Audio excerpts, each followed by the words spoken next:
아니고 2장입니다. 2장 14절부터 26절까지입니다. 2장 14절에서 26절까지 말씀.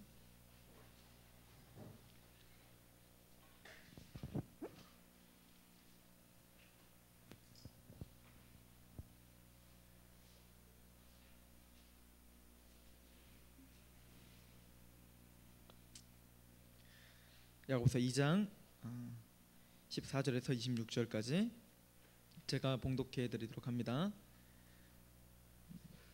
내 형제들아, 만일 사람이 믿음이 있노라 하고 행함이 없으면 무슨 유익이 있으리요?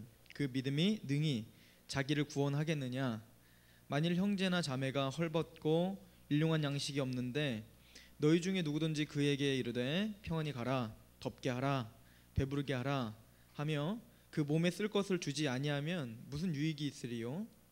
이와 같이 행함이 없는 믿음은 그 자체가 죽은 것이니라. 어떤 사람은 말하기를 너는 믿음이 있고 나는 행함이 있으니 행함이 없는 내 믿음을 내게 보이라. 나는 행함으로 내 믿음을 내게 보이리라 하리라. 내가 하나님은 한 분이신 줄을 믿느냐? 잘하는도다. 귀신들도 믿고 떠느니라. 아하, 허탄한 사람아, 행함이 없는 믿음이 헛것인 줄을 알고자 하느냐? 우리 조상 아브라함이 그 아들 이삭을 제단에 바칠 때에 행함으로 의롭다 하심을 받은 것이 아니냐? 내가 보거니와 믿음이 그의 행함과 함께 일하고 행함으로 믿음이 온전하게 되었느니라. 이에 성경에 이른바 아브라함이 하나님을 믿으니 이것을 의로 여기셨다는 말씀이 이루어졌고 그는 하나님의 벗이라 칭함을 받았나니, 이로 보건대 사람이 행함으로 의롭다 하심을 받고 믿음으로만은 아니니라. 또 이와 같이 기생 라합이 사자들을 접대하여 다른 길로 나아가게 할 때에 행함으로 의롭다 하심을 받은 것이 아니냐? 영혼 없는 몸이 죽은 것 같이 행함이 없는 믿음은 죽은 것이니라. 아멘.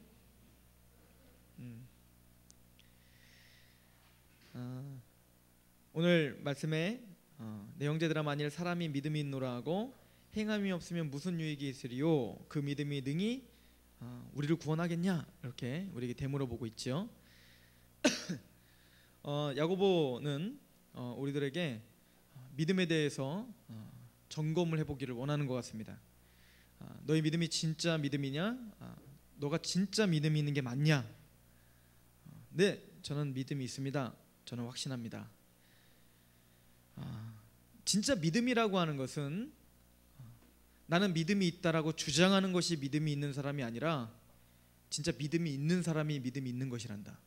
이게 뭔 말이에요? 나는 믿음이 있습니다. 난 믿어요 라고 말하고 그게 확실하게 뭔가 정확하게 정리가 돼서 난 믿어요 라고 말하는 그 자체가 믿음이 있는 사람이 아니라 진짜 믿음을 소유한 사람이 믿음이 있는 사람이란다, 이 얘기를 하는 거예요.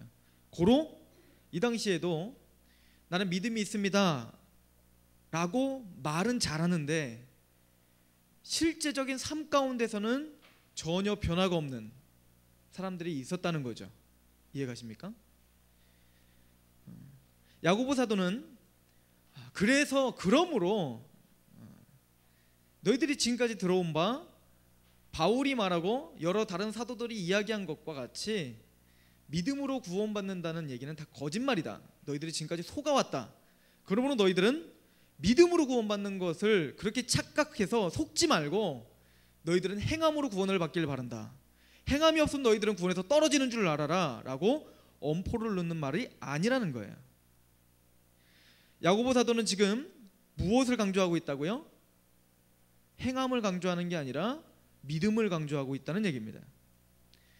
본론으로 바로 들어가서 로마서와 야고보서를 이제 우리가 두 가지를 예를 들어서 볼 때 동일한 용어를 써요. 동일한 용어를 쓰지만 그 용어를 쓰고 있는 그 사람의 지금 쓰는 어떤 그 마음과 태도는 다른 마음으로 쓰고 있어요. 우리도 동일한 언어를, 동일한 단어를 우리가 이야기를 통해서 하고 있지만, 예를 들어서 경상이가 10년 전에 전주에서 어떤 이야기를 하다가 어떠한 단어를 이야기했어요. 그 단어가 뭐든. 그런데 10년이 지난 제가 서울에서 이야기를 하고 있어요. 이미지가 맞네요, 그죠?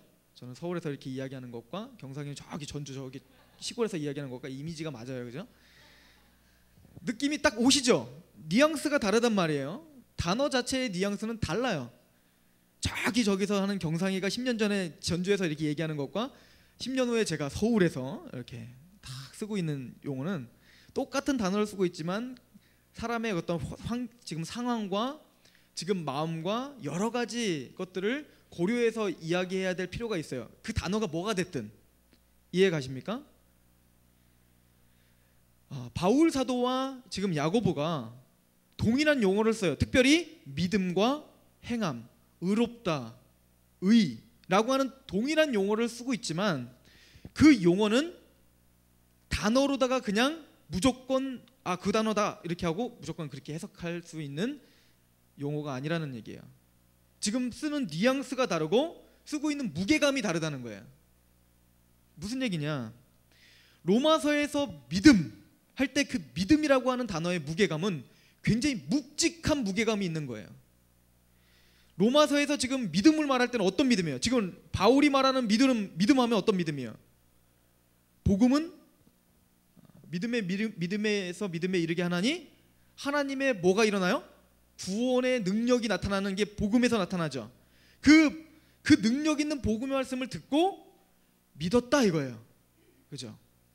그 믿음은 어디까지 이끌어가는 믿음이냐면 로마서 10장에 보시면 로마서 10장 10절에 마음으로 믿어 의에 이르고 입으로 신하여 뭘 해요? 구원에 이른다 라고 말을 하잖아요. 그런 다음에 계속적으로 하는 얘기가 뭐냐면 너희가 마음으로 믿지 못했는데 어떻게 입으로 시인할 것이며 라고 말하고 있어요. 그죠? 그 믿음은 어떤 믿음이냐면 나는 예수님을 믿습니다라고 시인할 수 있는 믿음이란 말이에요. 그런데 누구에게 시인하는 거예요? 당시에 사람들에게 시인하는 거잖아요. 내가 예수님을 믿습니다라고 말했을 때에는 뭡니까? 엄청난 해가 오게 된단 말이에요. 특별히 로마에게는 뭐 실제적으로는 정치적인 어떤 해가 올 수도 있고 매매가 될 수도 없어요. 또 유대인들은 어때요? 유대인들은 그 당시에 예수님을 믿는다는 것 자체로 엄청 이단자로 몰고 어떻게 해요? 이거는 우리 모든 유대의 수치요, 조상의 수치요, 우리 가정의 수치가 돼버리는 거예요. 그리고 상종도 안 하고 매매도 안 되고 실제적인 어려움들이 닥치기 시작한다는 거예요. 그런데 그 사람들에게 뭐라고 하는 거예요? 나는 예수님을 믿습니다 라고 고백한다는 것은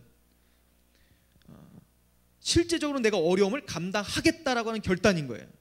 이해가십니까? 오늘날처럼 우리가 이렇게 예수님을 믿습니다라고 할 때도 물론 우리도 좀 따가운 시선들을 받지만 지금은 그래도 예수님 믿으면 예수님 믿습니다라고 말한다고 해서 진짜 여러분들 감옥에 가두고 여러분들을 진짜 실제적으로 막 모욕하고 솔직히 우리가 받는 모욕들 초대교회에서 받는 모욕들에 비하면 사실 모욕이라고 칠 수도 없잖아요. 그죠? 즉 그런데 지금 사도 바울이 말하는 믿음은 뭐예요?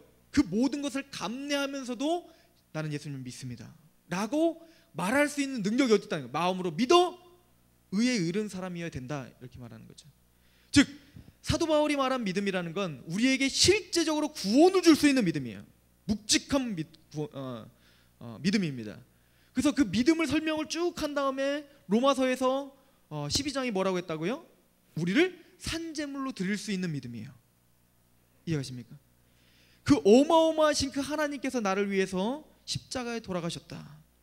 그 한마디를 내가 믿고 감격하고 우리의 삶 가운데서 있는 모든 모욕들을 능히 이길 수 있게 해주는 믿음이라고요. 이게 바울이 쓰고 있는 믿음이라는 용어예요. 그러나 지금 야고보 사도가 믿음이라고 쓰고 있는 용어는 어떤 믿음을 말하고 있나요? 특별히 비교를 합니다. 너희들이 지금 믿는다고 말하느냐? 그 믿음이 꼭 요거와 같다. 그러면서 19절에 이렇게 이야기를 하죠. 내가 하나님은 한 분이신 줄 믿느냐? 잘하는도다. 귀신들도 믿고 어떻게 해요?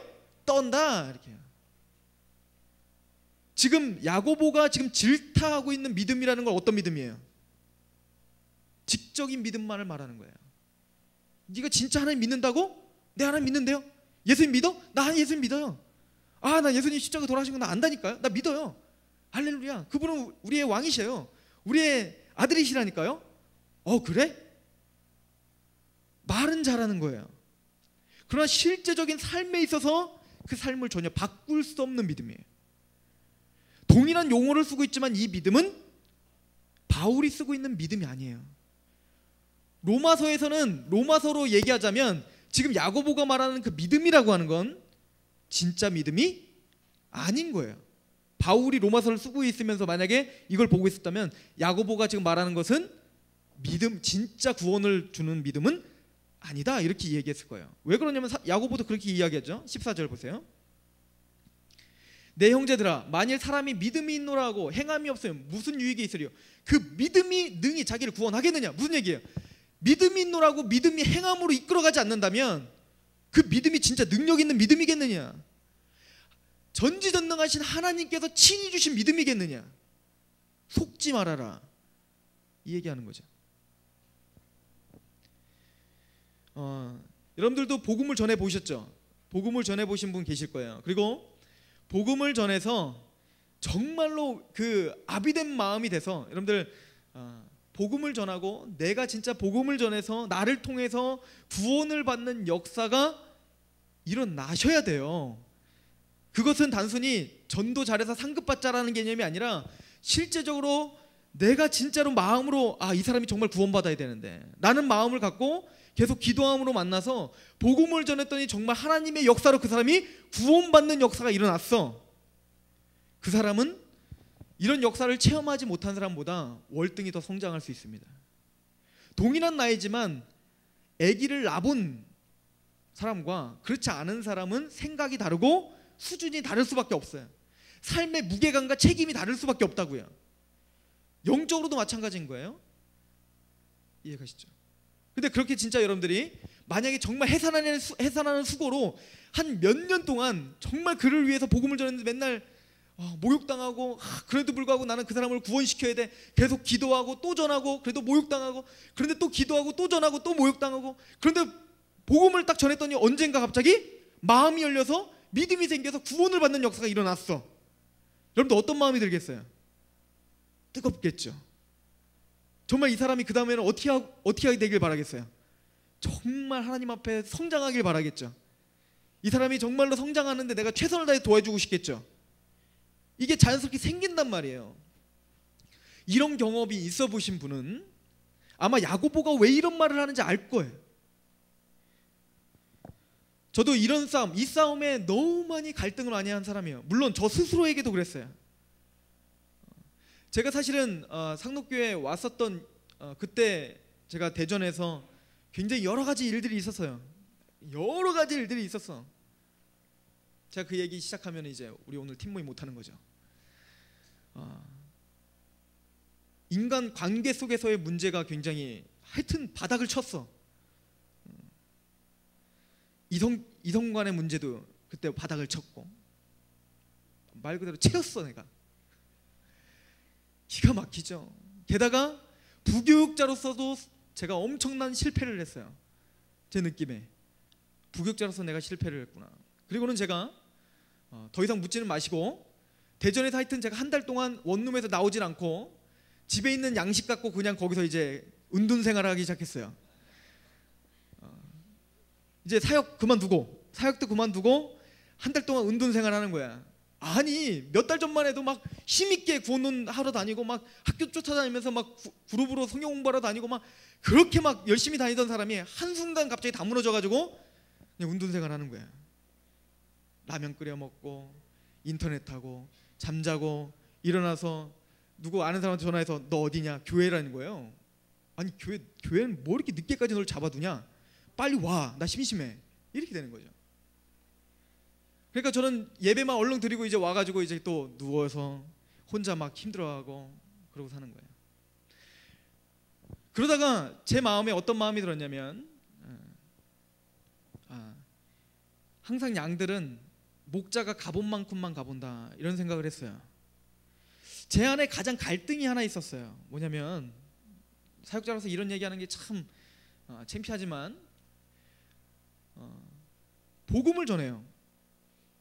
그런데 이 사람이요 변화돼요. 막 믿음 있는 거예요. 뜨거운 거예요. 진짜 신기하죠. 그런데 그게 다야. 변화가 안 되는 거예요. 삶의 변화가 안 돼. 예배만 간간히 드려. 성경을 아무리 봐도 복음을 갖고 있고 구원을 받은 사람은 그렇게 산다는 말이 없는데 미치겠는 거예요. 그래서 그 아이랑 그러니까 제가 또 책임감이 있을 거 아니에요. 그러니까 계속 전화하는 거예요. 닥달하는 거죠. 넌 왜 그렇게 살아? 막 그렇게 막 뭐라고 하는 거야. 그러다가 또 한편 제가 이제 전화 딱 끊으면 너는 이렇게 되는 거죠. 그러니까 또 미안한 거야. 그리고 또 한 몇 달 동안 전화를 안 해. 미안하니까. 나도 뭐 그렇게 못 사는데. 그러다가 또 언젠가 또 제가 이제 가끔 이제 좋아질 때는 어때요? 또 걔가 생각나. 에헤, 이거 또 전화해요. 또 막 뭐라고 해요. 그런 다음에 이제 딱 끊으면 또 이제 너는 이렇게 되는 거죠. 또 몇 달 동안 또 전화 안 해. 나 잘해야지 이렇게. 이런 생활을 반복적으로 하다 보니까 갈등이 생기는 거예요. 왜 그럴까? 그러다가 그때 결론을 지은 거예요. 제 스스로 결론 지은 거는 목자가 가본 만큼만 양이 갈 수 있다라고 마음이 들었어요. 그렇구나. 내가 어디서 정말로 순복하면서 내 삶을 변화시켜 본 적이 없으니까 내가 변화되자라고 말할 때 힘이 없는 거구나. 그래서 전도사를 잠깐 내려놓자. 그리고 내려놓고 어떻게 보면 이제 훈련을 받으려고 상록교에 온 거였죠. 그리고는 또 그 패턴을 가지고 이제 그 운동 생활을 이 상록교에서 하기 시작한 거예요. 여러분들, 이게 여러분들의 갈등 아니에요? 이게 또 저의 갈등 아닙니까? 믿음이 있노라 하고 우리의 삶은 변화되지 않는 거예요. 그런데 지금 야고보 사도는 너 믿음이 있어? 행함이 없어? 너 구원 못 얻었어. 지금 단순히 그런 얘기하는 거 아니에요. 야고보 사도는 아비된 마음으로 지금 어떻게 하는 거예요? 지금 교인들에게 정말 절절하게 지금 이야기하는 거란 말이야. 제가 그렇게 해서 저를 통해서 구원받은 아이에게 계속적으로 그래도 닥달할 수밖에 없었던 이유는 뭐죠? 안타까우니까 그럴 수밖에 없는 거예요. 그런데 그 상황을 통해서 하나님은 저를 변화시켜 주시더라고요. 인내라는 걸 배우게 해주셨어요. 저는 제가 잣대를 딱 세워놓고 내가 이만큼 하고 내가 보통 잣대를 세울 땐 그러죠. 내가 이만큼 하는 것이 잣대가 아니라 나보다 조금 더 낮게 잣대를 세우죠. 그러니까 그 잣대로 사실은 나도 그렇게 못 살아 아직. 그런데 그 잣대를 딱 하고 이게 옳다라고 딱 결정을 지면 우리는 모든 그 결정을 가지고 어떻게 하는 거예요? 사람들을 바라보고 재단하기 시작하는 거예요. 그리고는 나한테는 관대하고 남한테는 어떻게 해요? 아주 엄격하죠. 그게 우리예요. 그런데 그런 마음이 자연스럽게 들 수밖에 없다는 거예요. 지금 고개를 끄덕이시는 분들은 이런 경험이 있으신 거예요. 그죠? 뭔가 정말 양육을 한번 해보려고 하고 뭔가 끌어당기려고 하는데 안 된단 말이에요. 그러나 우리가 그럼에도 불구하고 우리가 잊지 말아야 될 것은 믿음이라고 하는 것은 누가 강요를 하고 또 성장이라고 하는 것은 누가 강요를 해서 윽박지른다고 해서 되는 건 아니더라는 것입니다. 오늘 특별히 야고보서는 말을 합니다. 너희가 진짜 믿음에 있느냐? 아비된 심정으로 선포하고 있어요. 믿음에 있다면 너희가 정말 그렇게밖에 못 살겠느냐? 어떻게 교회 안에 그런 차별이 있을 수 있느냐? 니들이 진짜 믿음에 있느냐? 그리고는 제가 더 설명하지 않아도 될 만큼 구체적으로 설명하고 있어요. 그 행함이라는 게 뭐죠? 너희가 믿음이 있노라 하고 뭔가 추운 사람이 있어. 그럼 그 사람에게 뭐만 하는 거예요 지금? 말만 하는 거예요. 말만. 추워 죽겠어요. 더워라. 더우십시오. 따뜻하길 원합니다. 내가 정말 따뜻해지길 원합니다. 나는 막 두툼한 막 외투를 막 3개씩이나 껴입고 따뜻하길 원합니다. 안타깝습니다. 성여봐, 따뜻해라. 따뜻해라. 막 볼을 때려주면서 따뜻해라. 목 굶었어. 나는 지금 배불러 죽겠어. 나 지금 바게트빵 이딴만한 큰 거 하나 딱 들고 가고 있는, 배불러서 막 이러는데 배고파서 굶주리고 있는 거. 내가 정말 사랑하는 사람이. 근데 그 사람이 배부르니까 배불러라. 배부르길 원합니다. 내가 정말 배부르길 원합니다. 할렐루야. 내가 항상 기도하고 있어요. 나는 정말 자네를 위해서 기도하고 있다네. 배부르기를 기다리고 있다며. 말도 안 나오네. 그러면 그 말에 진짜 무게감이 있겠느냐라고 하는 거예요. 여러분들 인간적으로 생각해 보세요. 그렇게 말만 하는 사람에게 신뢰가 가고 정말 그 사람이 날 사랑하는구나 느껴지겠어요? 사람들도 안 느껴진다고요. 진짜 그 사람이 사랑이 있는지 없는지 사람들도 안다고요. 이 사람이 지금 말뿐인지 아니면 진짜 나를 사랑해서 그러는지 하물며 천부께서 모르겠습니까? 우리의 심장을 꿰뚫고 있는 우리들을 꿰뚫고 있는 하나님께서 우리는 우리를 속일 수 있어요. 우리를 마인드 컨트롤 할 수 있다고요. 난 믿음이 있노라 하고. 그러나 하나님은 속이지 못하는 거예요. 그러면 내가 믿음이 있다는 걸 우리가 어떻게 알 수 있습니까? 열매를 보면 아는 거예요. 예수님은 그렇게 말합니다. 열매를 보고 나무를 알죠. 열매를 보면 내가 구원을 얻을 만한 믿음이 있는가? 라고 알 수 있다는 거예요. 어떻게 해요? 감사하게도 사도 바울은 구원을 시켜주는 그 믿음이라는 게 무엇인가를 정리해주면서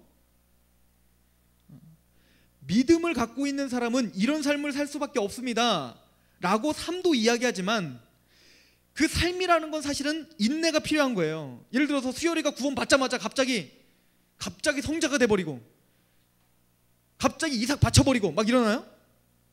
아브라함이 이제 여기 좀 있으면 아브라함과 라합이라고 하는 사람을 이제 예로 들잖아요. 아브라함이 의롭다 칭함을 받죠. 언제? 창세기 15장에. 창세기 15장에 의롭다 칭함을 받자마자 하나님이 갑자기 너 이삭 바쳐라 이런 얘기 하던가요? 그렇게 요구하시지 않아요. 아브라함이 창세기 15장에 의롭다함을 받자마자 하나님께 감사했겠죠. 그 뒤에 아브라함이 완벽한 진짜 의롭다할 만한 수준이 되든가요? 그 뒤로도 뭐 했어요? 의롭다함을 받기 전에 행했던 그 잘못을 동일하게 또 범한단 말이에요. 우리는 그래요. 야고보가 지금 그 몰라서 지금 이렇게 얘기하는 걸까요? 아니에요. 물론 우리는 구원을 받았노라 하고 실제적인 삶의 열매가 나타나는 것은 기간이 있을 수 있어요. 기다려줘야 돼요. 제가 못했던 건 바로 그거였어요. 빨리 내 마음대로 빨리 바뀌었으면 좋겠는데 안 바뀌는 거예요. 그러니까 내 승질을 못 이겨서 막 얘기하기 시작하고, 그러니까 나중에는 어떻게 되면 제가 전화하면 조금 이제는 제깍제깍 받다가 이제는 조금씩 늦게 받기 시작해요. 그러다가 한 번, 두 번 안 받아. 그러면 며칠 동안 잠적해버려. 이런 상황이 돼요. 제가 그럼 뭐가 된 거예요? 그 사람한테? 바리새인이 돼버린 거야 이제. 하나님은 야고보 사도를 통해서 지금 우리에게 그렇게 윽박지르는 건 아니에요. 삶의 변화는 텀이 있어요. 하루 한순간에 갑자기 생기는 게 아니에요. 예수님이 열매를 보고 나무를 안다라고 말할 때 설마 씨를 딱 심으면 갑자기 나무 뿅 하고 열매가 뚝 떨어지는 그런 걸 지금 상상했겠어요? 아니에요. 복음의 씨앗이 심겨지면 그게 자라면 점점 성장해 가면 그 열매들이 하나씩 나타나기 시작하는 거예요. 그거에 대해서 인정해야 됩니다. 여러분들 스스로에게도 그걸 인정하셔야 돼요. 안 그러면 여러분들 스스로가 힘들어져요. 또 한편으로는 그러나 로마서를 보세요. 로마서 5장에 봤더니 뭐라고 합니까? 너희가 진짜 의롭다함을 받았느냐? 그렇죠? 예수 그리스도로 말하면 의롭다함을 받았으니 우리 마음에 먼저 뭐가 주어지기 시작해요? 화평을 누리자 이렇게 돼요. 뭐가 변화되는 거예요? 내 마음이 변화되기 시작하는 거예요. 그리고 뭐예요? 말할 수 없는 그 기쁨으로 즐거워하기 시작해요. 이 변화는 즉각적이에요. 삶으로 드러나는 변화는 텀이 있을 수 있어요. 인정해요. 그러나 세상을 바라보는 가치관인과 물론 이것도 어느 정도는 이제 시간이 가겠지만 적어도 하나님에 대한 마음, 죄에 대한 나의 태도, 또 나를 바라보는 어떤 그 마음, 지옥에 대한 마음, 이런 마음들은 이미 어떻게 된 사람들이 됐다? 바뀐 존재가 됐어야 돼요. 그게 열매예요. 후원의 열매는 그런 거예요. 진짜 믿음이라는 건 난 믿음이 있습니다라고 나를 주문 외우는 것이 아니라 그 믿음은 나를 진짜 마음을 바꿔요. 더 이상 지옥이 두렵지 않은 거예요. 난 하나님의 자녀가 됐다는 기쁨이 넘치는 거예요. 그 열매들이 반드시 있으셔야 돼요. 죄에 대한 통회. 우리 로마서 1장을 잠깐 가보세요.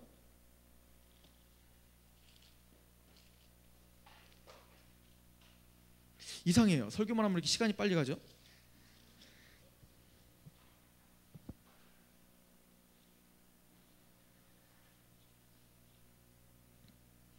로마서 1장의 죄에 대해서 사람들을 이야기하면서 죄에 대해서 굉장히 구체적으로 이야기하면서 29절에 그 모든 불의, 추악, 탐욕, 악의가 가득하고 살인, 분쟁, 사기, 악독, 이거 다 우리가 갖고 있는 거죠. 이런 것들이 있는데 사실은 이 모든 것들의 근본은 뭐냐면 28절이에요. 또한 그들이 마음에 뭘 두기를 싫어요? 하나님을 두기를 싫어하는 마음이 있었던 사람들이었어요. 우리는 다, 모두가 다. 그러나 우리는 예수 그리스도로 말미암아 구원을 받은 자가 됐죠. 믿음이 있다라고 해요. 그러면 그 믿음은 반드시 우리 마음을 반드시 바꾸는 게 있어. 자, 사도 바울이요, 믿음이 있어서 죄는 전혀 안 졌어요? 아니에요. 죄는 지는 경우가 있었단 말이에요. 사도 바울도. 로마서 7장 가보세요.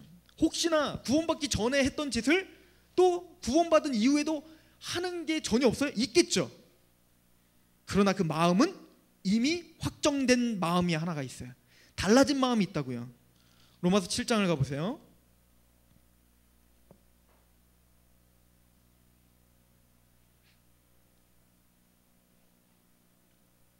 19절 내가 원하는 바 선은 행하지 아니하고 도리어 원하지 아니하는 바 악을 행하는도다.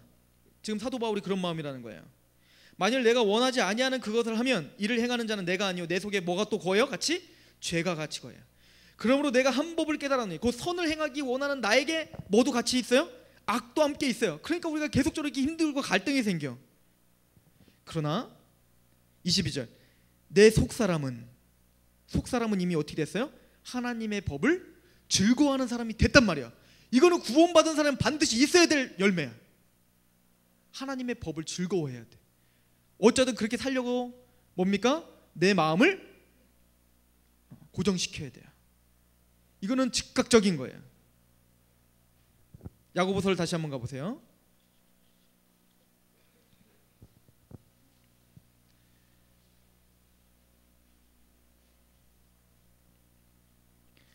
야고보 사도는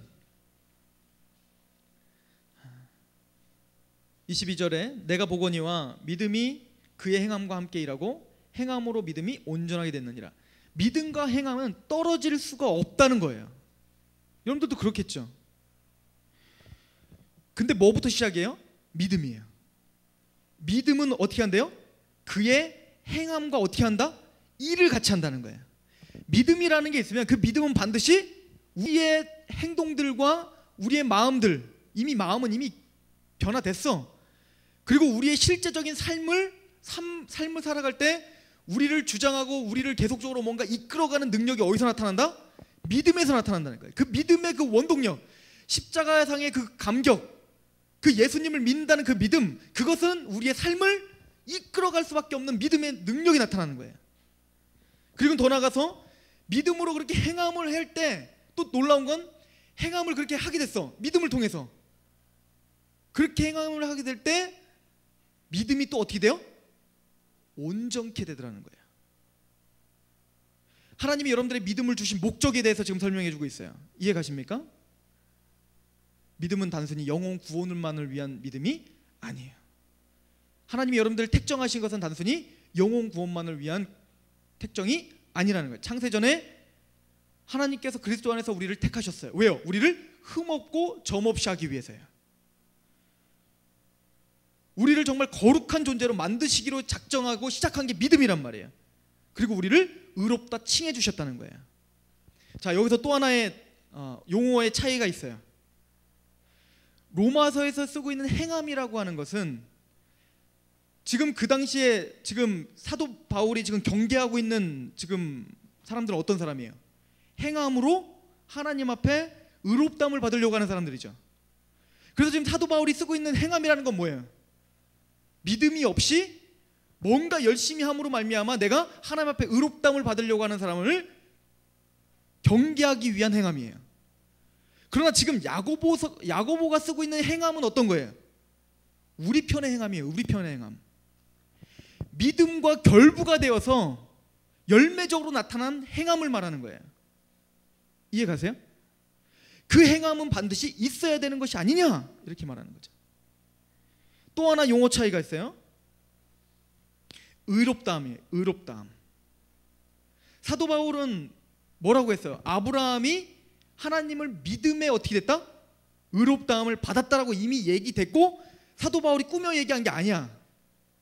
지금 야고보가 사도 바울을 지금 경계하면서 지금 야고보가 지금 보고 있는 사람들에게 지금 이단 반증교리 하는 거 아니라고요. 지금 바울이 그렇게 얘기했지? 그거 잘못됐어. 사실은 이거야. 지금 그거 말하는 거 아니라고요.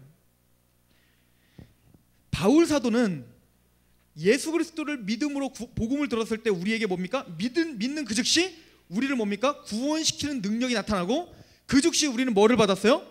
의롭다 칭함을 받았다고요. 신분이 이미 어떻게 됐다는 거예요? 변화됐다는 거예요. 그러나 지금 야고보 사도가 말하는 의롭다함이라는 것은 우리 인생 전체의 결말을 말하는 거예요. 수준을 말하는 거라고. 수준. 무슨 얘기냐면, 지금 우리가 생각할 때 아브라함의 가장 최고의 어떤 극치의 사건이 뭐예요? 이삭을 바치는 장면이죠. 그 이삭을 바침으로 뭡니까? 하나님이 아브라함에게 주셨던 그 약속을 온전히 믿고 있다는 것에 대해서 하나님이 어떻게 한 거예요? 확증을 한 거죠. 아브라함은요, 그 전에 약속을 받고 믿었단 말이에요. 그죠? 믿음이 있었어. 그리고 의롭다 하나님이 어떻게 했어요? 칭하셨어요. 하나님은 신실하셔요. 신실하시다는 게 뭐죠? 한번 선포하신 것 주워 담으시지 않는다는 얘기예요. 그래서 아브라함을 뭐요? 의롭다 해주셨단 말이에요. 그러나 아브라함의 지금 수준은 어때요? 수준은 하나님이 의롭다 해주신 그 수준에 미치지 못하죠. 당연히. 그러나 하나님은 아브라함에게 의롭다 칭해 주시고 정말 의로운 사람으로 하나님을 어떻게 하실 거예요? 이끌어 가실 거예요. 빌립보서 1장을 잠깐 가보세요.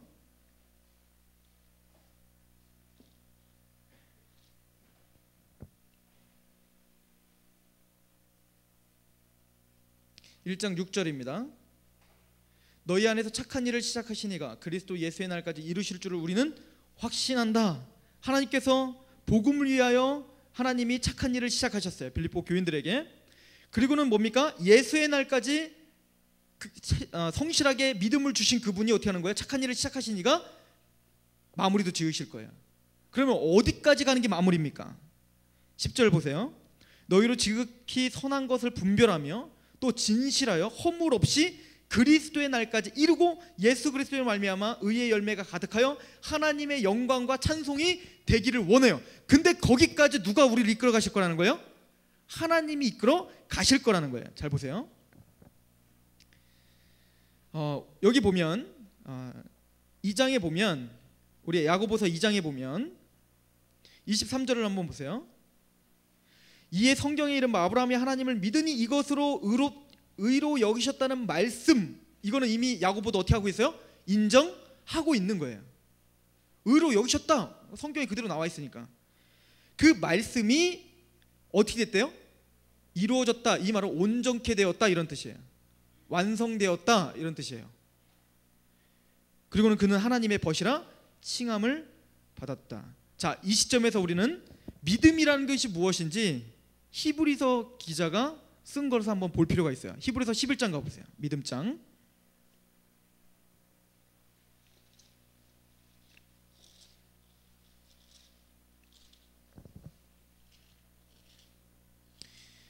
히브리서 기자도 믿음을 갖고 있는 사람들은, 자 11장 1절에 믿음은 바라는 것들의 실상이요 보이지 않는 것들의 증거니, 이해가시죠? 믿음이 있는 것은 우리가 뭔가 보고 뭔가 그게 아니라 보지 못했지만 우리는 예수님을 사랑하잖아요. 베드로전서 1장에 있는 것처럼. 그죠? 믿음이라는 건 그런 거예요. 하나님의 은혜로, 하나님의 능력으로 우리가 하나님을 믿기 시작했어요. 보이지 않는 하나님을. 그런데 그 믿음은 단순히 믿음이라고 하는 어떤 감정과 믿음이라고 하는 어떤 그런 의지와 그런 것으로만 우리에게 뭔가 남겨져 있는 게 아니야. 믿음은 반드시 어떻게 우리 안에서 역사하기 시작한다는 거야. 그래서 아벨 같은 경우는 그 믿음이 있으니까 그 믿음이 아벨로 향하여 뭘 하겠어요? 예배자가 되게 했다는 거야. 또 그 믿음이 있어서 에녹은 어떻게 했다는 거예요? 하나님과 동행하도록 하셨다는 거예요. 또 그 믿음이 있어서 노아는 믿습니다 하고 가만히 있었던 게 아니라 노아를 움직이게 했죠. 어떻게? 방주를 만들게 했다는 거예요. 또 너무 많아요. 아브라함 보세요. 아브라함은 믿음으로 뭐 했다는 거예요? 하나님이 가나안 땅 주시려 해서 지금 아브라함이 어디 서 있어? 가나안 땅 있잖아요. 그런데 하나님은 아브라함에게 실제적으로 진짜 주시고자 하는 땅은 이 가나안 땅도 물론 약속으로 진짜 줄 거예요. 그러나 더 궁극적인 것은 어디를 바라봤다는 거예요? 하늘나라 천국을 보이지 않는 그곳을 바라봤다는 거예요. 아브라함은. 그래서 이 땅에서 가나안 땅, 하나님이 주신 약속한 땅, 유업, 그 땅에 있으니까 어떻게 해야 돼요? 내 땅이죠. 하나님 주셨으니까. 그러니까 거기다가 어떻게 해요? 집 짓고 살아야 돼. 그런데 아브라함은 그렇게 하지 않고 나그네처럼 살았다는 거예요. 왜요? 진짜 본향은 여기가 아니라 하늘나라다. 이것을 알았다는 거예요. 히브리서 기자는. 그러므로 어떻게 해요? 가벼운 삶을 살았다는 거예요. 믿음은 그렇게 삶을 바꿔요. 모세 보세요. 모세 24절 믿음으로 모세는 장서나 바로의 공주의 아들이라 칭함을 받기를 거절하고 도리어 하나님의 백성과 함께 고난받기를 잠시 죄악을 낙을 누리는 것보다 더 좋아요. 왜 이렇게 지금 당장 왕자로 살면 참 좋은데 이걸 잠깐 내려놓고 내가 왜 이스라엘 백성과 함께 굳이 그렇게 고난을 당하기로 자처하죠? 모세가? 믿으니까. 뭘 믿어요? 보이지 않는 하나님을 보는 것처럼 믿는 거예요. 26절 그리스도를 위하여 받는 수모를 애굽의 모든 보화보다 더 큰 재물로 여겼으니 이는 상 주심을 바라봅니다. 그리고 말해요. 27절 믿음으로 애굽을 떠나 왕의 노함을 무서워하지 아니하고 곧 보이지 아니하는 자를 보는 것 같이 하여 참는 것. 이게 뭐예요? 믿음이래요. 믿음은 그렇게 보이지 않는 하나님을 지금 실제적인 상황 가운데서 내가 분명히 손해볼 것 같지만 내가 말씀대로 살려고 하는 결단이 나오는 거예요. 그리고 그렇게 한번 살아서 당하는 거예요. 그리고 난 기뻐. 이렇게 할 수 있는 능력이 어디서 나타난다? 믿음에서 나타난다는 거예요. 성경은. 우리의 결단? 여러분들의 결단이 이렇게 강해요? 여러분 결단한다고 그렇게 되든가요? 결단하면 빠지지 않는 사람 누구예요? 베드로 아닙니까? 베드로 보세요. 내가 이제 십자가에 달릴 거야. 이제 예수님께서 뭡니까? 고난에 대해서 설명을 해요. 베드로 뭐라고 합니까? 다 떠날 거야. 그랬더니 베드로 뭐라고 합니까? 결단하죠. 결심하죠. 확신을 갖죠. 나는 절대 그러지 않습니다. 그런 말 맛이 없었어요. 그런데 여지없이 베드로는 어떻게 해요? 무너져 버리죠. 이게 우리예요. 우리가 그렇다고요. 그래서 우리가 확신을 갖고 내가 확신을 갖고 내가 뭔가 하는 것은 거품일 뿐이에요. 그렇다면 말하는 건 뭡니까? 지금 성경 전체가 말하는 게 모세다워진 것, 아브라함이 아진 것은 그들이 결단해서 그렇게 됐다. 이거 아니라는 거예요. 그럼 뭡니까? 12장 보세요. 쭉 설명하면서 한 말을 해요.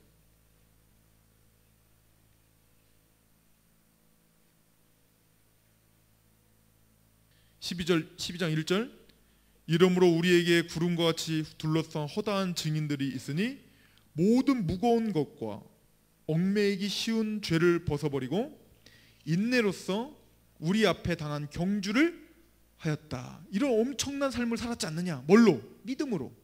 그런데 2절 보세요. 2절 같이 읽어볼까요? 시작. 믿음의 주요 또 온전하게 하시는 예수를 바라보자. 그는 그 앞에 있는 기쁨을 위하여 십자가를 참으사 부끄러움을 개의치 아니하시더니 하나님 보좌 우편에 앉으셨느니라. 그렇게 삶을 변화시킨 그 믿음의 주님은 누구시라고요?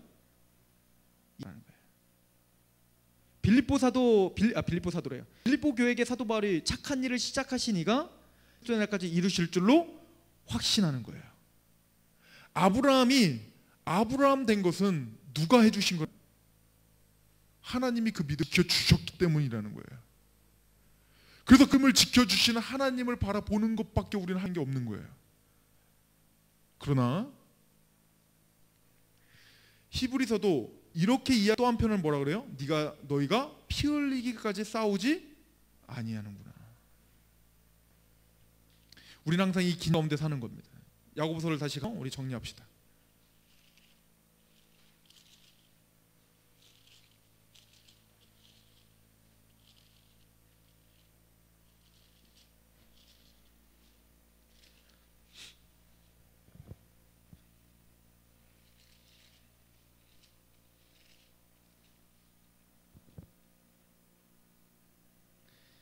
야고보 사도는 지금 믿음에 대해서 질타하고 있습니다. 근데 그 믿음은 뭡니까? 26절에 2장 26절 영 없는 몸이 죽은 것 같이 행함이 없는 믿음은 죽은 것이니라. 그건 더 이상 믿음이라 할 수 없다는 거예요.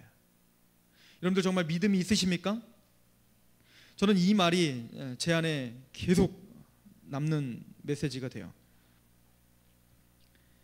18절에 이렇게 말합니다. 어떤 사람은 말하기를 너는 믿음이 있고 나는 행함이 있으니 행함이 없는 내 믿음을 내게 보이라. 나는 행함으로 내 믿음을 내게 보이리라. 난 믿어요. 난 믿는다니까요. 난 믿는다니까. 그렇게 말을 막 해. 진짜 믿는 사람들은 난 믿음이 있습니다. 이거를 말하는 게 아니라 행함으로 내가 믿음이 있다는 것을 보일 뿐이에요. 이럴 때 그리고 하나님의 놀라운 역사가 일어나고 교회가 교회다워져요. 데살로니가전서 1장을 한번 보세요. 데살로니가전서 1장 8절.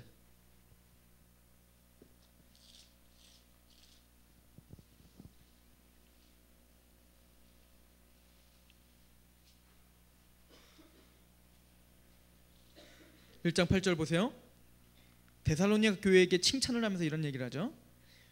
주의 말씀이 너희에게로부터 마게도냐와 아가야에게만 들릴 뿐 아니라 하나님을 향하는 너희의 믿음의 소문이 각처에 퍼졌으므로 우리는 아무 말도 할 것이 없노라. 뭔가 떠들지 않아도요, 데살로니가 교회를 믿음이 있는 교회라고 바라볼 수밖에 없는 거예요. 왜죠? 5절에 봤더니 이는 우리 복음이 너희에게 말로만 이른 것이 아니라 또한 능력과 성령과 큰 확신으로 된 것이니 우리가 너희 가운데서 너희를 위해 어떤 사람이 된 것은 너희가 아는 바와 같으니라. 또 너희는 많은 환난 가운데서 성령의 기쁨으로 말씀을 받아 우리와 주를 본받는 자가 되었기 때문에 그런 거예요. 그리스도와 주를 본받는 자로서 삶을 살았어요. 근데 그 전에 뭐예요? 복음이 말로만 임했는지 안 한 증거가 된 거예요. 복음이 말로만 임했다면 이렇게 살 수 없었다는 거예요. 야고보 사도는 바로 지금 그걸 질타하고 있는 겁니다. 너희들이 진짜 복음이 너희들이 말로만 임한 것이 아니라 진짜 능력으로 임했다면 그렇게 살 수 없다. 그렇게 열매가 나타나지 않을 수 없다예요. 야고보 사도는 우리에게 믿음을 점검하라고 말합니다. 너희의 믿음이 진짜 구원을 받을 믿음이냐? 그렇다면 나는 믿습니다라 말하기 전에 행함으로 보이라. 마태복음 5장에 예수님께서 우리를 빛과 소금이라고 부르십니다. 그리고 빛에 대해서 우리는 빛이라고 말하면서 하신 말씀이 뭐죠? 우리가 이방에게 뭡니까? 빛을 비추어, 세상에게 빛을 비추어 착한 행실로 빛을 비추어 하나님께 영광을 드리게 한다는 거예요.